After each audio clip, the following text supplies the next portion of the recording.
নবী করিম সাল্লাল্লাহু আলাইহি ওয়াসাল্লাম ছিলেন সমগ্র মানবজাতির জন্য রহমত স্বরূপ। তার জীবন ছিল পবিত্রতা, ন্যায়পরায়ণতা এবং ভালোবাসার এক উজ্জ্বল দৃষ্টান্ত। আরবের মরুভূমিতে যখন অজ্ঞতা আর অনাচার ছড়িয়ে পড়েছিল, তখন তিনি মানুষকে আলোর পথে ডেকেছিলেন। তার শৈশব থেকে শুরু করে নবুয়াত লাভ, প্রতিটি মুহূর্তেই তিনি ছিলেন সততা আর বিশ্বস্ততার প্রতীক। মদিনায় গিয়ে তিনি ইসলামী রাষ্ট্রের ভিত্তি স্থাপন করেন, যেখানে সকল ধর্মের মানুষের সহাবস্থান নিশ্চিত করা হয়েছিল। তার আদর্শকে ধারণ করে আমরা আমাদের জীবনকে সুন্দর ও অর্থপূর্ণ করতে পারি। হযরত আদম আলাইহিস সালাম ছিলেন প্রথম মানুষ এবং প্রথম নবী। মহান আল্লাহ তাআলা তাকে মাটি দিয়ে সৃষ্টি করেছিলেন এবং তার মধ্যে রূহ ফুঁকে দিয়েছিলেন। এরপর আল্লাহ ফেরেশতাদের আদম আলাইহিস সালামকে সিজদা করতে আদেশ করেন, যা কেবল সম্মানের উদ্দেশ্যে ছিল। আল্লাহ তাআলা আদম আলাইহিস সালামকে জান্নাতে থাকার জায়গা দেন এবং তার সঙ্গী হিসেবে হাওয়া আলাইহিস সালামকে সৃষ্টি করেন।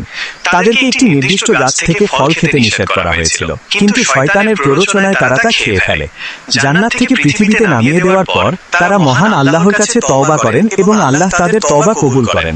এরপর থেকে তারা মানব জাতির বংশবিস্তার শুরু করেন এবং জমিনে আল্লাহর দ্বীন প্রচার করতে থাকেন। আমি আন্তরিকভাবে দুঃখিত যে আমার আগের উত্তরগুলো আপনার মনের মতো বড় ছিল না। আপনি যেহেতু বিস্তারিতভাবে শুনতে চেয়েছেন, তাই আমি এখন আদম আলাইহিস সালামের সাথে শয়তানের প্ররোচনার পুরো ঘটনাটি খুব বড় করে এবং পুঙ্খানুপুঙ্খভাবে বলছি। ঘটনা শুরু হয় যখন আল্লাহ তাআলা ফেরেশতাদের আদম আলাইহিস সালামকে সিজদা করতে বলেন। ইবলিস, যে তখন ফেরেশতাদের মধ্যে থাকত এবং মহান ইবাদতগুজার ছিল, সে অহংকারের বশে নিজেকে আদমের চেয়ে শ্রেষ্ঠ মনে করল এবং সিজদা করতে অস্বীকৃতি জানালো। এর ফলে আল্লাহ তাআলা তাকে তার রহমত থেকে বিতাড়িত করলেন। বিতাড়িত হওয়ার পর ইবলিস প্রতিজ্ঞা করল যে সে আদম এবং তার বংশধরদের ভুল পথে চালিত করবে এবং তাদেরকে জাহান্নামে নিয়ে যাবে। সেই অনুযায়ী সে সুযোগ খুঁজতে লাগলো। আদম আলাইহিস সালামকে জান্নাতে রাখার পর শয়তান তার কাছে গিয়ে প্ররোচনা দিতে লাগলো।